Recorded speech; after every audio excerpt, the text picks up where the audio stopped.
En nuestro recorrido por el libro de los Hechos de los Apóstoles, llegamos hoy al capítulo 8. En este capítulo tenemos la conversión del eunuco etíope. Acabamos de llegar a la segunda división mayor del libro de los Hechos, que describe la obra del Señor Jesucristo mediante el Espíritu Santo a través de los apóstoles en Judea y en Samaria. Esta sección del libro incluye los capítulos 8 hasta el 12.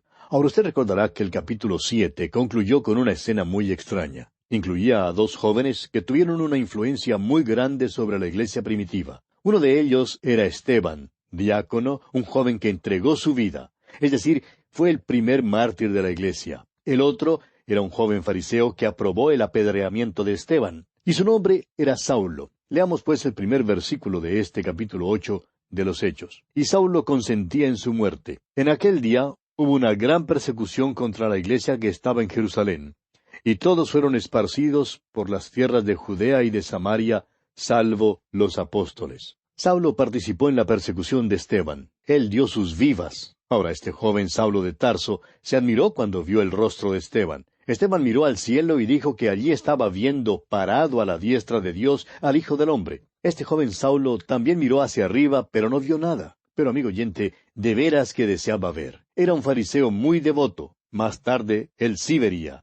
Y creemos que Esteban es quien preparó a Saulo para la aparición del Señor Jesús en el camino a Damasco. Saulo llegó a ser el perseguidor principal de la iglesia. Esto hizo que la iglesia se dispersara, lo que realmente contribuyó al crecimiento de la iglesia. Todos los creyentes habían permanecido en Jerusalén, y no creemos que hubieran salido si no hubiera sido por causa de la persecución. De modo que Saulo de Tarso inició, por medio de la persecución, la obra misionera de la iglesia primitiva. Según el versículo 8 del capítulo 1 de los Hechos, Judea y Samaria eran los próximos territorios en los cuales el Señor les había mandado que entraran. Judea abarcaba los alrededores de Jerusalén, y Samaria la región al norte de Jerusalén. Continuemos leyendo el versículo 2 de este capítulo 8 de los Hechos. Y hombres piadosos llevaron a enterrar a Esteban, e hicieron gran llanto sobre él. Quisiéramos aquí hacer unas pocas observaciones en cuanto al entierro cristiano.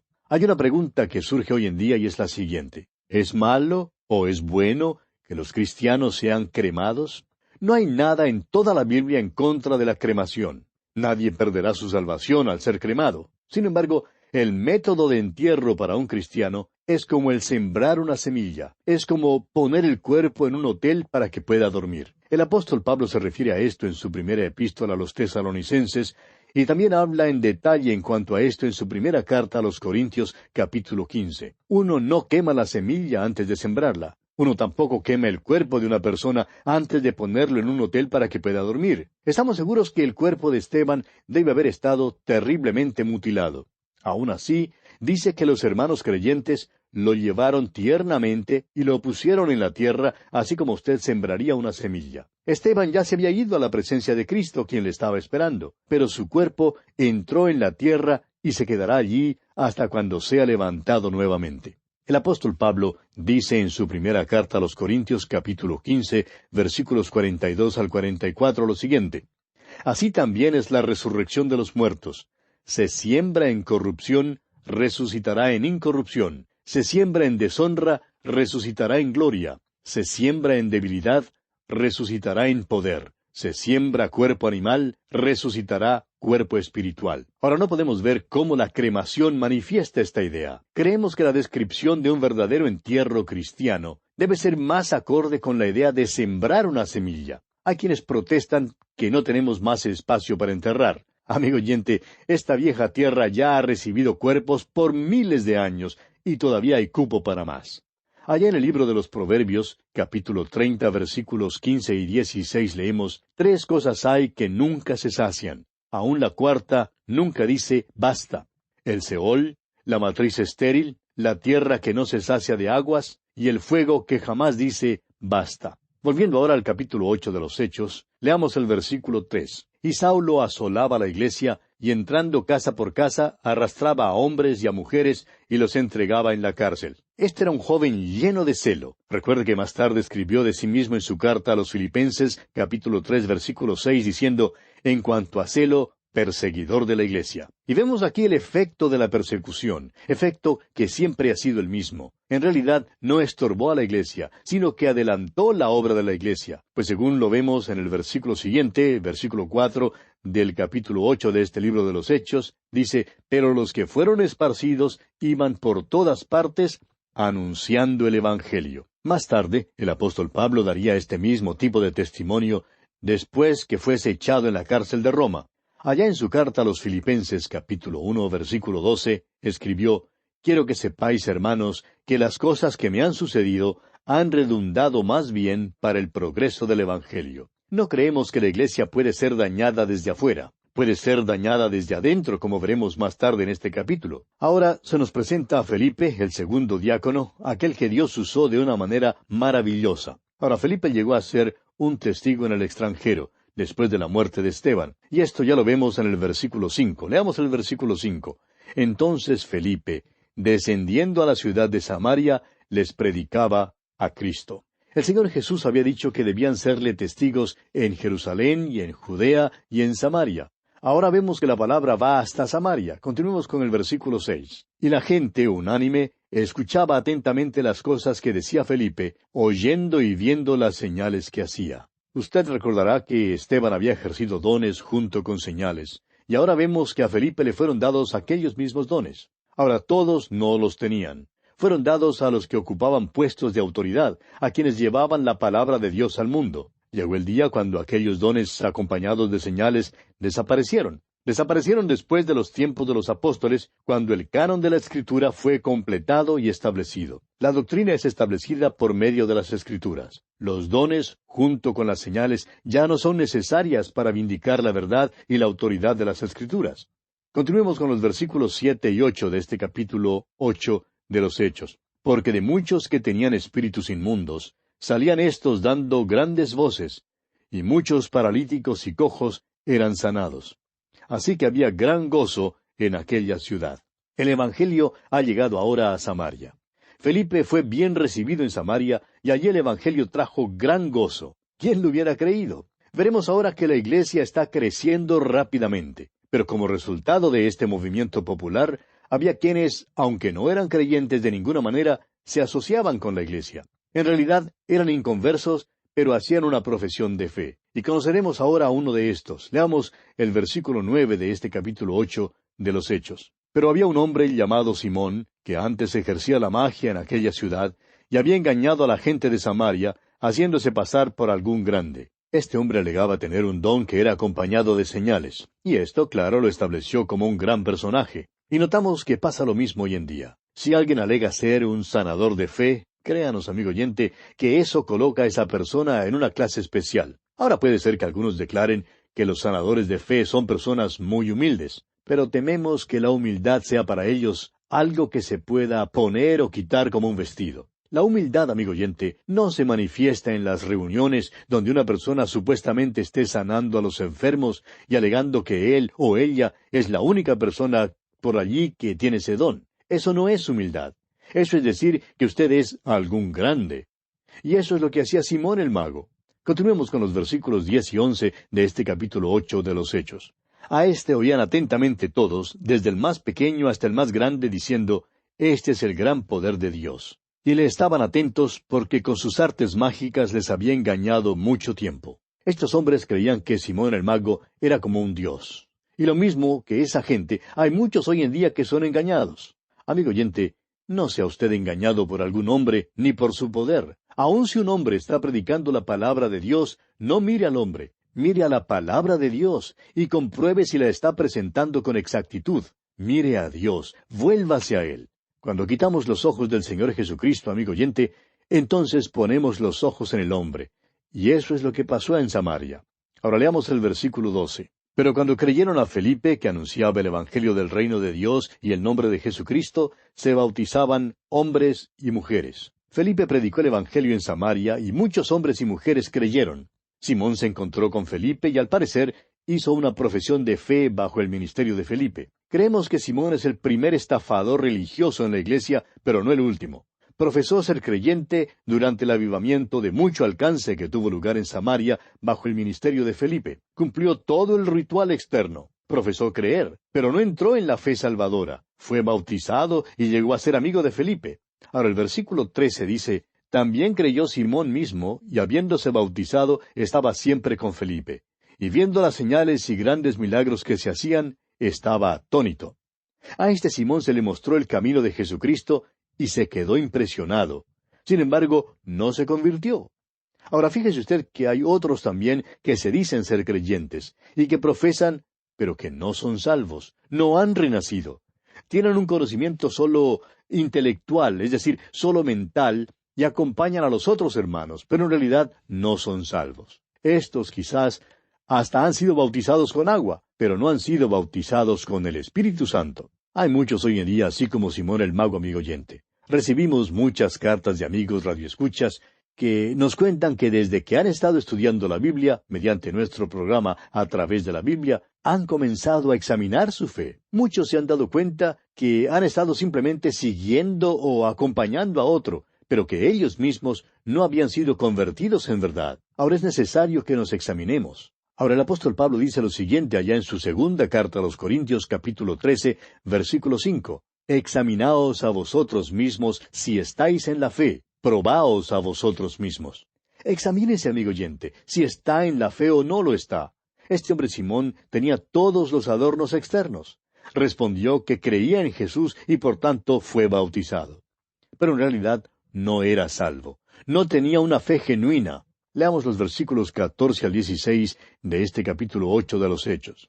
Cuando los apóstoles que estaban en Jerusalén oyeron que Samaria había recibido la palabra de Dios, enviaron allá a Pedro y a Juan, los cuales, habiendo venido, oraron por ellos para que recibiesen el Espíritu Santo, porque aún no había descendido sobre ninguno de ellos, sino que solamente habían sido bautizados en el nombre de Jesús. Cuando los apóstoles se enteraron de que había un gran movimiento del Espíritu en Samaria, enviaron a Pedro y a Juan para verificarlo, y hallaron una gran compañía de creyentes que profesaban, pero que no habían sido renacidos realmente, no habían sido bautizados con el Espíritu Santo. El Espíritu de Dios no moraba en ellos, no eran salvos. Habían cumplido una ceremonia externa, y amigo oyente, el cumplir una ceremonia no le hará cristiano. Vemos aquí que a Simón, por ejemplo, le gustó la idea de hacer milagros. Ahora leamos el versículo 17. Entonces les imponían las manos y recibían el Espíritu Santo. Es posible que Felipe no hubiera explicado todos los hechos y las condiciones del Evangelio. Puede ser que ellos no los hubieran aceptado. En todo caso, ahora son traídos a una compañía con los apóstoles. Ahora creen al Evangelio y creen en el Señor Jesucristo. Y ahora el Espíritu de Dios ha entrado en ellos. Creemos que es necesario considerar esto a la luz de su medio circundante histórico. La comisión fue dada a los apóstoles de que abrieran cada nueva región al Evangelio. En el día de Pentecostés, el Evangelio fue proclamado en Jerusalén. Ahora Pedro y Juan debían llevarlo a Samaria y a Judea. El apóstol Pablo sería el apóstol a los gentiles. Dios lo planeó de tal manera que un apóstol abriría cada nueva región del mundo a la predicación del Evangelio. Jesús les había mandado que hicieran eso. Y ahora lo vemos cumpliéndose aquí en Samaria. Leamos ahora los versículos 18 y 19 de este capítulo 8 de los Hechos. Cuando vio Simón que por la imposición de las manos de los apóstoles se daba el Espíritu Santo, les ofreció dinero, diciendo, «Dadme también a mí este poder, para que cualquiera a quien yo impusiera las manos reciba el Espíritu Santo». Simón el mago quería pagar por el don. ¿Por qué? Porque este hombre era un estafador religioso. Quería emplearlo para ganancia propia. ¿Cuántas alegaciones similares son hechas hoy en día, amigo oyente? Alegan que grandes milagros se hacen en sus reuniones y humildemente dicen que ellos no tienen nada que ver con esos milagros. Si es así, ¿por qué pues permiten seguir con esta clase de engaño? En realidad, la palabra que se usa aquí es hechizar. Engañan a la gente por hechizo. Hoy en día, amigo oyente, hay estafadores religiosos también que engañan a multitudes de personas. Y esto es lo que daña a la iglesia. La persecución de afuera no dañó a la iglesia, dispersó a la iglesia y en realidad ayudó para el adelanto del Evangelio. Lo que dañó a la iglesia, amigo oyente, fue la entrada de hombres que profesaban ser creyentes cuando en realidad no lo eran. La iglesia siempre es dañada cuando esto ocurre. Lo mismo ocurrió con el Señor Jesús. Fue traicionado desde adentro. Uno de sus propios discípulos lo traicionó. Su propia nación lo traicionó al Imperio Romano. El Imperio Romano le crucificó. Y todavía ocurre lo mismo en el día de hoy. La iglesia es traicionada desde adentro. Es como el caballo de madera que fue traído a la ciudad de Troya. La ciudad era impenetrable, era invulnerable hasta cuando el caballo de Troya se metió adentro. El diablo principió por perseguir a la iglesia luchando contra ella desde afuera, y descubrió que no tenía éxito. La persecución simplemente esparcía el Evangelio. Entonces decidió principiar su trabajo por dentro, y allí es donde se puede meter y hacerle verdadero daño. ¿Cuántos pastores pueden testificar de esto hoy en día? Estamos seguros que hay hermanos que nos están escuchando hoy que dicen un amén a lo que estamos diciendo. Bien, continuemos con los versículos 20 y 21 de este capítulo 8 de los Hechos. Entonces Pedro le dijo, «Tu dinero perezca contigo, porque has pensado que el don de Dios se obtiene con dinero. No tienes tú parte ni suerte en este asunto, porque tu corazón no es recto delante de Dios». Es por esto que dijimos que este hombre no se había convertido. Simón Pedro declara que su corazón no era recto delante de Dios. No es convertido. Su gran interés es el dinero, amigo oyente. Eso era lo que le importaba a este hombre. Ahora los versículos 22 y 23 dicen, «Arrepiéntete pues de esta tu maldad, y ruega a Dios si quizás te sea perdonado el pensamiento de tu corazón, porque en hiel de amargura y en prisión de maldad veo que estás». No se lo puede decir más claro que esto, amigo oyente. Simón Pedro lo dice con toda claridad. Y ahora observe usted lo que ocurre aquí en el versículo 24. Respondiendo entonces Simón dijo, «Rogad vosotros por mí al Señor, para que nada de esto que habéis dicho venga sobre mí». Ahora Simón no pide ser salvado. Fíjese usted que no ora que sea salvado. Simplemente no quiere que ninguna de estas cosas le pasen. Ahora no somos jueces, pero no creemos que este hombre jamás fue salvo. Continuemos con el versículo 25. Y ellos, habiendo testificado y hablado la palabra de Dios, se volvieron a Jerusalén, y en muchas poblaciones de los samaritanos anunciaron el Evangelio. El Evangelio principia su viaje hasta lo último de la tierra. La iglesia principió en Jerusalén. Los apóstoles estaban allí, y una iglesia se estableció allí. Pronto el centro de operaciones se cambiaría a Antioquía. Más tarde se cambiaría a Éfeso. Luego se cambiaría a Alejandría y más tarde a Roma. Ahora, hoy en día, no creemos que haya ningún centro en particular para la iglesia. Ha salido hasta lo último de la tierra. Ahora creemos que uno de los vehículos más eficientes para hacer que el Evangelio llegue hasta lo último de la tierra es la radio. Claro que es un método mecánico. Es muy probable que hayamos fallado en cuanto a nuestras relaciones personales los unos con los otros.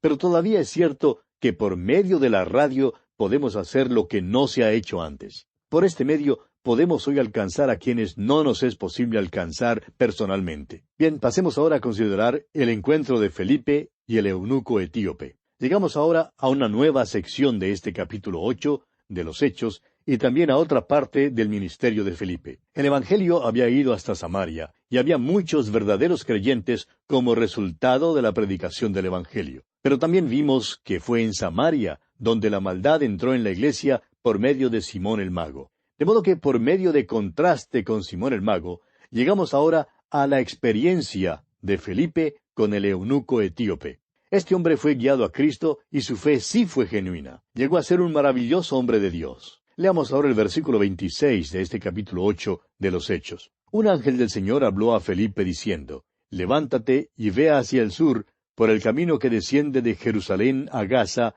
el cual es desierto». Samaria queda en una región al norte de Jerusalén. Ahora Felipe es enviado al sur. Gaza queda en el sur y cerca al Mediterráneo. Esta era la vía corriente en que se viajaba para volver a Egipto y a Etiopía. Felipe había estado hablando a multitudes en Samaria y ahora es enviado a un desierto. Tiene que salir del lugar donde ha habido un gran movimiento del Espíritu de Dios e ir a un lugar solitario. Sin embargo, cuando llega allí, descubre que Dios tiene a alguien allí a quien él debe testificar. Leamos los versículos 27 y 28 de este capítulo 8 de los Hechos. Entonces él se levantó y fue, y sucedió que un etíope, eunuco, funcionario de Candace, reina de los etíopes, el cual estaba sobre todos sus tesoros, y había venido a Jerusalén para adorar, volvía sentado en su carro y leyendo al profeta Isaías. En los capítulos 8, 9 y 10, encontramos el registro de 3 casos de conversión muy interesantes. Creemos que estos 3 casos han sido seleccionados y nos han sido dados para nuestra instrucción. El capítulo 8 describe la conversión del eunuco etíope, hijo de Cam. El capítulo 9 describe la conversión de Saulo de Tarso, hijo de Sem, y el capítulo 10 describe la conversión de Cornelio, un centurión romano, hijo de Jafet. Usted recordará que toda la familia humana está dividida en estas tres categorías diferentes. Esta fue una división etnológica y geográfica que se hizo después del diluvio. Cam, Sem y Jafet fueron hijos de Noé. Encontramos aquí que el Evangelio llega hasta los representantes de estas tres divisiones de la familia humana. También notará usted, por estos ejemplos, que en una conversión hay tres factores que tienen que entrar en juego antes que pueda haber una conversión genuina. Y todos tres son evidentes en estas tres conversiones representativas. En primer lugar, tenemos la obra del Espíritu Santo. El Espíritu Santo había guiado a este hombre Felipe hacia Samaria, y allí hubo un gran movimiento del Espíritu de Dios. Luego el Espíritu de Dios lo guió a Gaza, y nuevamente vemos el movimiento del Espíritu de Dios, esta vez en el corazón del eunuco etíope.